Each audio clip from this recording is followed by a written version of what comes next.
तो हम पढ़ रहे हैं how to read faces, Mary ऑप्शन स्टेंटन, वॉल्यूम फर्स्ट, और थ्योरेटिकल पार्ट है, पेज नंबर 35 पे हैं डॉक्टर अमितपाल भाई। और हम पढ़ रहे हैं the basic principle of form chapter. ये चैप्टर कौन सा चल रहा है? फर्स्ट सेकंड है शायद जी, सेकंड चैप्टर। बेसिक तो प्रिंसिपल। इसमें लास्ट पैराग्राफ है पेज नंबर 35 पे। इसमें कह रहे हैं America has given to the world a philosopher who has perhaps grasped a profounder idea of the unity of law than any philosopher of ancient or modern times, and from his work I have received much instruction as well as the verification of my theories upon the basic principle of form. Mary Stanton कह रही है कि America ने दुनिया को एक ऐसा philosopher दिया जो यद्यपि बहुत ज्यादा उसके पास आइडिया थे यूनिटी ऑफ लॉ के, इसकी अपेक्षा किसी फिलोसफर जो पहले हुए हैं, पहले से लेकर के मॉडर्न टाइम तक जो हुए हैं, उनमें सबसे ज्यादा आइडिया उसी के पास थे। और मैंने उनके वर्क से, उनके काम से मैंने भी बहुत सारी इंस्ट्रक्शंस ली, और साथ ही साथ मेरी थ्योरी भी वेरीफाई हुई। बेसिक प्रिंसिपल ऑफ फॉर्म की जो मेरी थ्योरी है फिजियोग्नोमी की, वो भी वेरीफाई हुई अमेरिका के उस फिलोसफर की राइटिंग से। कह रही है mister Stephen Pearl Andrews in his basic outlines of universology formulates a universal basis for everything in existence, and this basis is number.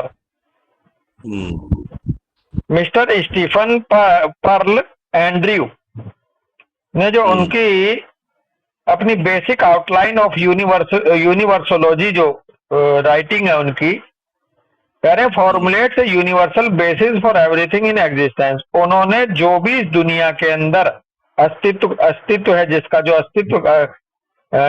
अस्तित्व है, उसको फॉर्मुलेट करा। और उन्होंने कहा कि इनके जो आधार में किसी भी चीज के एग्जिस्टेंस के बेस में नंबर है।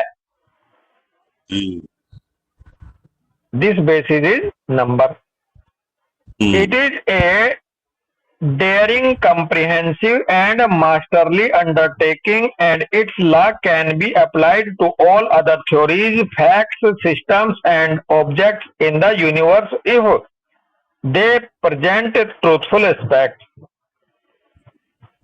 ये एक साहसपूर्ण, डेयरिंग का मतलब हिम्मत वाला, हिम्मत से कहने वाली बात और आसानी से समझ आने वाली बात, और मास्टरली अंडरटेकिंग है। इसने आगे बढ़ के मास्टर के रूप में अंडरटेक करा सब चीजों को, यानी कि ये मास्टरी है इसकी सब में मिलके अगर कहें। And its law can be applied to all other theories, और इसकी जो है ये जो बेसिक आउटलाइन ऑफ यूनिवर्सोलॉजी के बारे में बात कर रहे हैं, इसके जो नियम हैं वो दूसरी थ्योरीज पर, फैक्ट्स पर, सिस्टम्स पर और ऑब्जेक्ट्स इन द यूनिवर्स किसी भी रूप में प्रेजेंट है, अगर वो प्रेजेंट है ट्रूथफुल एस्पेक्ट में, उन सब पे ये लागू होती है। किसके नियम लागू होते हैं? द बेसिक आउटलाइन ऑफ यूनिवर्सोलॉजी में जो दिए। I had made all the discoveries pertaining to the law of form as applied to scientific physiognomy before I read Mr. Andrews' work, and I was both delighted and sustained by the support which his larger conceptions and generalizations afforded me. Mary Olmsted कह रही हैं कि I had made all the discoveries pertaining to the law of form as applied to scientific physiognomy before I read Mr. Andrews' work. हालांकि मैं discover कर चुकी थी सारे सिद्धांतों को फॉर्म के, जो कि अप्लाई हो रहे थे मेरे साइंटिफिक फिजियोग्नोमी पे, किससे पहले कर चुकी थी? मिस्टर एंड्रयू के काम को पढ़ने से पहले हालांकि मैं कर चुकी थी डिस्कवरी सारे नियमों की फॉर्म्स के। And I was both delighted and sustained by the support which his larger conceptions and generalization afforded me. और मैं बड़ी खुश हूं, मैं बड़ी प्रसन्न हुई और मुझे एक सपोर्ट मिली, उसके बाद खोज तो मैं पहले ही चुकी थी, लेकिन जब मैंने एंड्रयूज वर्क को देखा तो मुझे बड़ा डिलाइटेड फील हुआ और मुझे एक सपोर्ट मिली लार्जर कंसेप्शंस के रूप में, जनरलाइजेशंस के रूप में, जो मुझे अफोर्ड हुए, जो मैंने पाए वहां से, उन्हें मेरे नियमों को और ज्यादा बल मिला। कहने का मतलब ये है डॉक्टर साहब, in my own department of research I am constantly surprised and gratified at the breadth of his philosophy and the manifold applications of its logic and which I am enabled to make। कह रही है मेरे अपने department में, जो मेरा research का department है, आई एम कॉन्स्टेंटली सरप्राइज, मैं लगातार बड़ी आश्चर्यचकित रही और बड़ी ग्रेटिफाइड भी रही, बड़ा मैं उनके प्रति एक आभार भी मेरे अंदर रहा बड़े पैमाने पर उनकी फिलॉसफी के लिए।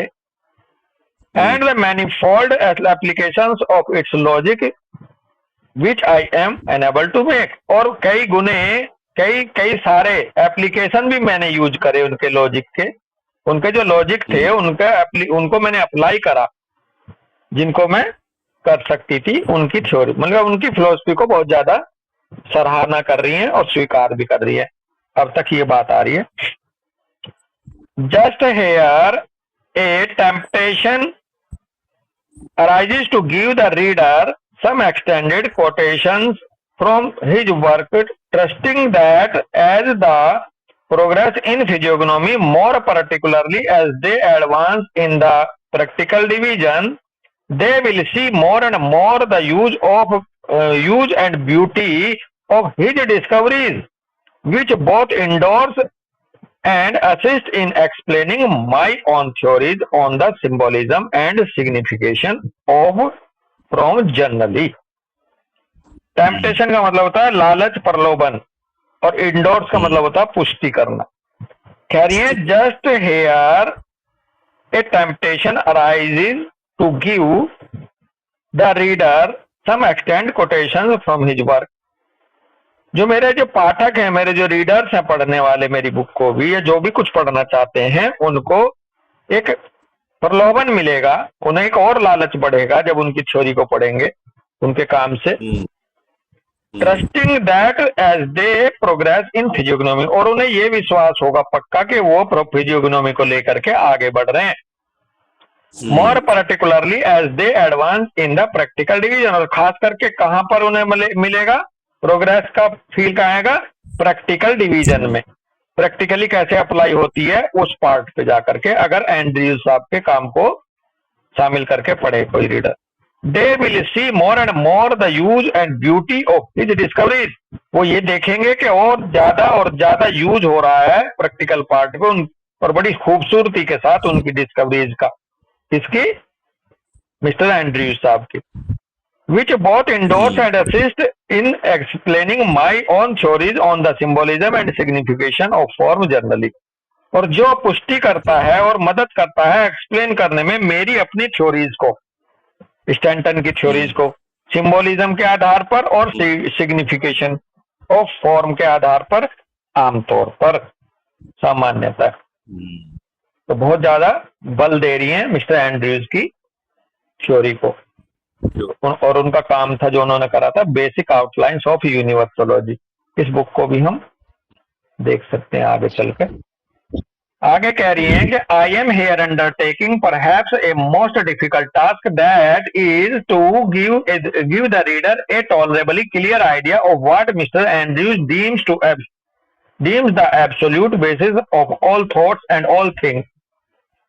यहाँ स्टैंटन कह रही है कि I am here undertaking perhaps a most difficult task, हालांकि मैंने एक बहुत मुश्किल काम अपने हाथों में ले लिया है, और वो क्या है कि मैं अपने रीडर्स को टॉलरेबली क्लियर आइडिया दे सकूं मिस्टर एंड्रयूज के जो डीम्स हैं, उन्होंने जो काम किए हैं उनके बारे में मैं अपने रीडर्स को बता सकूं। The absolute basis of all thoughts and all things, और एब्सोल्यूट में बेसिस दे सकूं सभी थॉट्स को लेकर के, सभी चीजों को लेकर के, ये मेरा काम मैंने मुश्किल काम अपने हाथों में लिया। कहने का मतलब है मैं एंड्रयू साहब की जो काम है उन्हीं को क्लियर करने के लिए रीडर्स के सामने। The more I study the subject the more difficult becomes the undertaking. मैं जितना ज्यादा उसे पढ़ती जा रही हूँ उनके सब्जेक्ट को, उतना ही ज्यादा डिफिकल्ट होता जा रहा है अंडरटेक करने में, क्योंकि इतना ही गहरा है वो। बट एज इट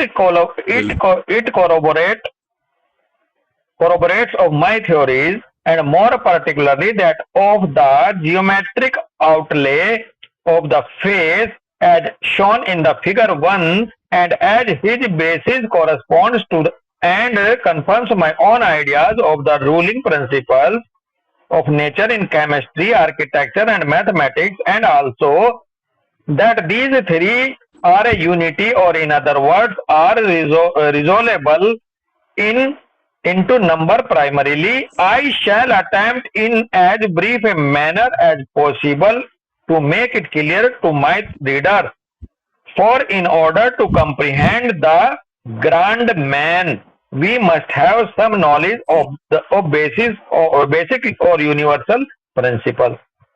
एक तरफ वो कह रही हैं कि ये काफी टफ काम है, मैं जितना मैं इसे पढ़ती जा रही हूँ उतना मेरे लिए और ज्यादा ये डिफिकल्ट होता जा रहा है, परंतु जैसे कि ये मेरी थ्योरीज से मेल खाता है, कोरोबोरेट करता है, और more particularly that of the geometric outlay of the face, और खास करके कहाँ मेल खा रहा है मेरे काम से, जो मैंने जियोमेट्रिक आउटले दिया है चेहरे का, तीन जो वो डिपार्टमेंट बांटे, केमिकल, मैथमेटिकल और आर्किटेक्चरल है जी।